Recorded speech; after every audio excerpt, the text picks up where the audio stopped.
दोस्तों, आप सभी का स्वागत है हमारे यूट्यूब चैनल रॉयलिटी बायोलॉजी वाला पर। आज हम लोग क्लास 12 का जो हमारा क्लास 12 बिहार बोर्ड, जिसमें हमारा जो हिंदी का जो किताब चलता है द्विगंत द्विगंत, जो उसमें चैप्टर है, जो हमारा गद्य खंड का चैप्टर हमारा 2 है, जिस चैप्टर का नाम है उसने कहा था चैप्टर जो लेखक है उनका नाम है चंद्रधर शर्मा गुलेरी। आज हम लोग उन्हीं के बारे में जो लेखक परिचय हैं उसने कहा था जो चैप्टर है और उनका जो लेखक है। आज हम लोग इस वीडियो में लेखक परिचय के बारे में पढ़ने वाले हैं। अगर आप सभी हमारे इस चैनल पर नए हैं तो प्लीज़ वीडियो को लाइक कीजिएगा। चैनल पर नए हैं तो चैनल को सब्सक्राइब कीजिएगा, ताकि आप सभी को इस चैनल पर आने वाले सारे वीडियो का नोटिफिकेशन सबसे पहले आप तक पहुंचता रहेगा। क्योंकि इस चैनल पर हम लोग बोर्ड एग्जाम 2025 की पूरा तैयारी करवाने वाले हैं। अगर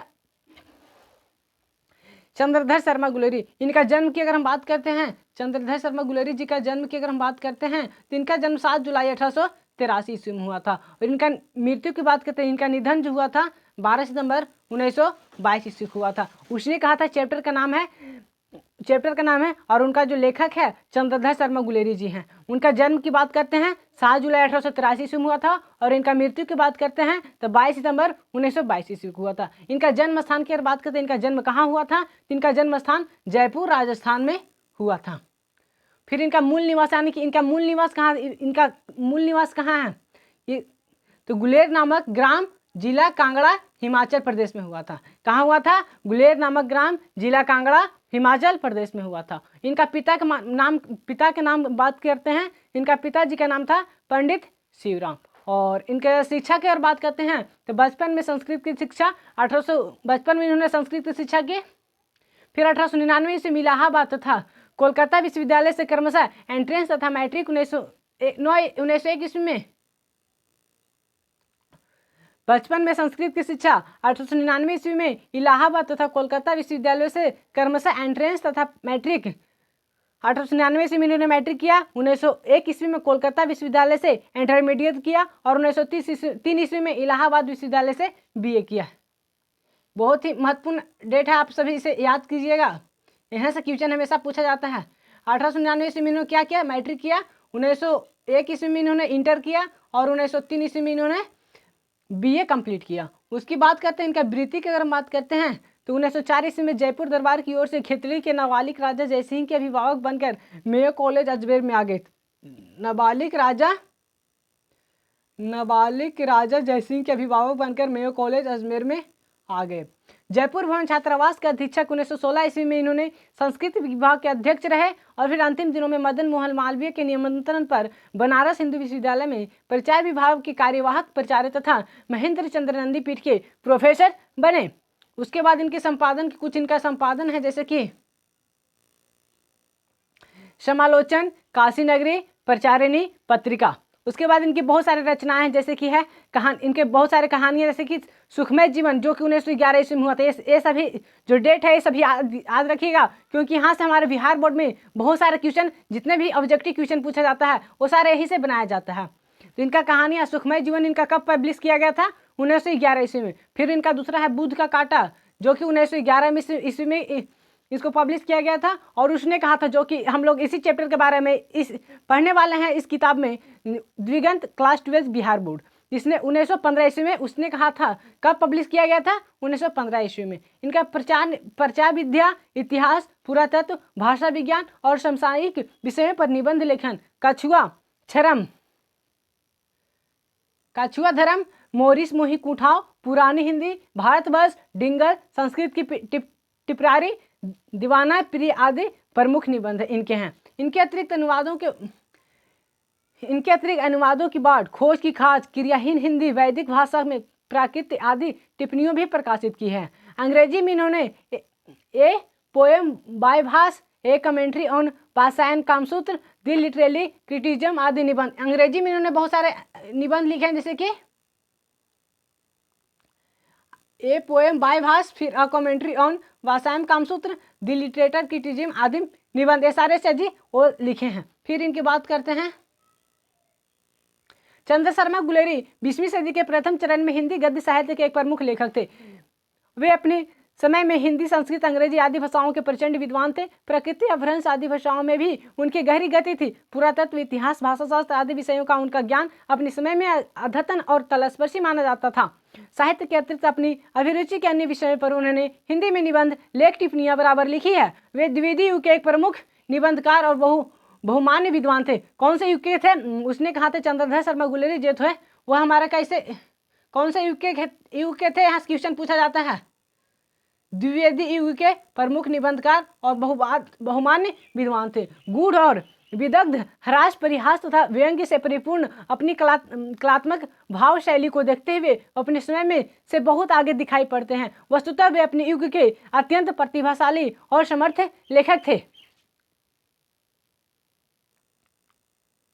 फिर गुलेरी जी ने कुल 3 ही कहानियां लिखी है, यानी कि चंद्रधर शर्मा गुलेरी जो है वो 3 ही कहानियां लिखी हैं। उन्हीं के बल पर कहानीकार के रूप में हिंदी में अमर हो गए और उन्हीं तीनों के बल पर वो कहानीकार के रूप में अमर हो गए हमारे इस संसार में। उनकी कहानियां विषय वस्तु, भाषा शैली और शिल्प के कारण अपने समय से बहुत आगे की रचनाएं प्रतीत होती है और हिंदी कहानी के विकास में इनका प्रत्यक्ष और परोक्ष रूप से प्रभाव पड़ा है। संस्कृत का इतना बड़ा पंडित और शास्त्र निष्णात गंभीर प्रकृति का विद्वान ऐसी सर्वजनात्मक भाषा शैली में कल्पना और यथार्थ के ऐसे संतुलन संधान के साथ आधुनिक कथ्यों वाली ने कहानियां लिख सका। यह सचमुच चमत्कृत कर देने वाली है, आश्चर्य से भर देने वाली रचनात्मक घटनाएं हैं। ये कहानी अपनी भाषा शैली और शिल्प को लेकर आज भी उतनी ही तरोताजा है, रचनात्मक और कौतिक सरीखी प्रतीत होती है। कौतिक का अभिप्राय कतई यह नहीं है कि उनके विषय वस्तु या कथ्य कम महत्वपूर्ण अथवा अगंभीर है। सच्चाई इसके विपरीत है। इनकी विषय वस्तु और कथ्य अधिक गंभीर, महत्वपूर्ण तथा समय से आगे हैं। जहां प्रस्तुत कहानी उसने कहा था उनकी अमर रचना है, सबसे अमर रचना जो है उसने कहा था यह कहानी हिंदी कहानी के विकास में मील का पत्थर मानी जाती है। मील का पत्थर कौन सी कहानी को माना जाता है? उसने कहा था, एक हमारे बिहार बोर्ड में क्वेश्चन में पूछा गया क्वेश्चन है। एक कालियाजी रचना है, प्रसिद्ध फिल्मकार बिमल राय ने इस कहानी पर फिल्म बनाई। किसने इस कहानी पर, कौन से फिल्मकार ने फिल्म बनाई है? ये क्वेश्चन भी हमारे बिहार में पूछा गया है, तो इसका आंसर क्या होगा? बिमल राय होगा। और इसके अनेक नाट्य रूपांतरण हो चुके हैं, बहुत सारे नाटक में भी इसका रूपांतरण किया गया है। शुद्ध प्रेमी की आध्यात्मिक अनुभूति और इसकी स्वाभाविक उत्सर्गित अभिव्यक्ति इस कहानी का कथ्य है। ये जो कहानी होती है अमृतसर के भेड़भाड़े बाजार में शुरू होती है, जहां 12 वर्ष का लड़का लहना सिंह 8 वर्ष की लड़की के तांगे के नीचे आने से बचाता है। 12 वर्ष का जो लड़का होता है लहना सिंह, वो एक लड़की को, यानी कि 8 वर्ष की जो लड़की होती है उसे तांगे के नीचे आने से बचाता है। लड़का लड़की को यह पूछते हुए छेड़ता है। लड़का पूछता है कि तेरी कुड़माई होगी। तेरी कुड़माई का मतलब होता है शादी हो गया है, यानी कि जिसे हम लोग मंगनी भी बोला जाता है। तो लड़का पूछता है कि तेरी कुड़माई हो गई है, तो लड़की धत कहकर भाग जाती है। एक दिन वह धत कहकर भागने की बजाय कहती है, हाँ कल हो गई है, देखते नहीं है रेशम के फूलों वाले सालू। फिर वो लड़की पूछती है, फिर दूसरे दिन तीसरे दिन ऐसे ही चलता रहता। फिर एक दिन वो लड़की बोलती है, देखते नहीं यह रेशम के फूलों वाला सालू। लहना सिंह हतप्रभ रह जाता है। इसके बाद लहना सिंह से भेंट, इसके बाद जो होती है वह लहना सिंह से भेंट प्रथम विश्व युद्ध के मोर्चे पर होती है। फिर इसके बाद कब भेंट होता है? तो प्रथम विश्व युद्ध के मोर्चे पर होती है। वह याद करता है कि छुट्टी के बाद घर से लाम पर जाते हैं समय वह सूबेदार हजारा सिंह के घर गया था। सूबेदार हजारा सिंह कौन है? जो हमारे वो लड़की थी, लड़की के पति थे, को ही सूबेदार हजारा सिंह कहा यहाँ पर है। वहाँ सूबेदारनी ने उसे एकांत में बुलाकर कहा कि मेरे पति और बेटे बोधा का ख्याल रखना। आने की जो सूबेदारनी, बोधा सिंह क्या होगा? बोधा सिंह हो गया आपका जो सूबेदारनी का बेटा, और फिर सूबेदार हजारा सिंह उसका पति हो गया। किसका?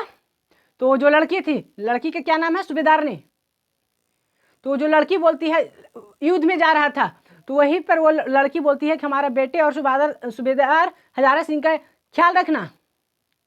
यह सूबेदारनी बचपन में अमृतसर में मिल रही वही लड़की थी। लहना सिंह सूबेदारनी के प्यार की उस किरण को दुनिया से बचाकर अपने हृदय में संजोए रखा। जो लहना सिंह था वो सूबेदारनी के प्यार की उस किरण को दुनिया से बचाकर अपने हृदय में संजोए रहा और युद्ध में अपने प्राणों की बलि देकर भी हजारा सिंह और बोधा सिंह की रक्षा की। और लहना सिंह उस युद्ध में अपना जान खोकर उनके, यानी कि उनका सूबेदारनी और उसका बोधा बेटा सूबेदार हजारा सिंह और उनका बेटा बोधा को जान बचाए। और युद्ध में अपने प्राणों की बलि देकर भी हजारा सिंह और बोधा की रक्षा की। कहानी की घटनाओं में स्वाभाविक नाटकीयता जो मन पर अपने उत्कर्ष की ओर संचरण करती हुई गतिशीलता के कारण जबरदस्त असर डालती है। इस तरह प्रभावान्वित जो कहानी का प्राण मानी जाती है उसका अद्भुत रचाव है। वातावरण की दृष्टि में करने में लेखक को अपूर्व सफलता प्राप्त हुई। आरंभ में ही एक कुतूहल पाठक को अपने प्रभाव में बांध लेता है और कहानी को उत्सर्ग बिंदु पर पहुंचाकर ही विराम लेता है, किंतु तब कहानी का प्रभाव मन में गूंजता रह जाता है। ये हमारा लेखक परिचय खत्म होता है। फिर मिलते हैं अगली वीडियो में। तब तक के लिए अगर आप सभी के वीडियो पसंद आया तो प्लीज वीडियो को लाइक कीजिएगा, चैनल पर नए हैं तो चैनल को सब्सक्राइब कीजिएगा। अगर आपको जैसा भी ये वीडियो लगा हो आप हमें कमेंट बॉक्स में जरूर बताइएगा। तो मिलते हैं अगली वीडियो में, तब तक के लिए जय हिंद, जय भारत, वंदे मातरम।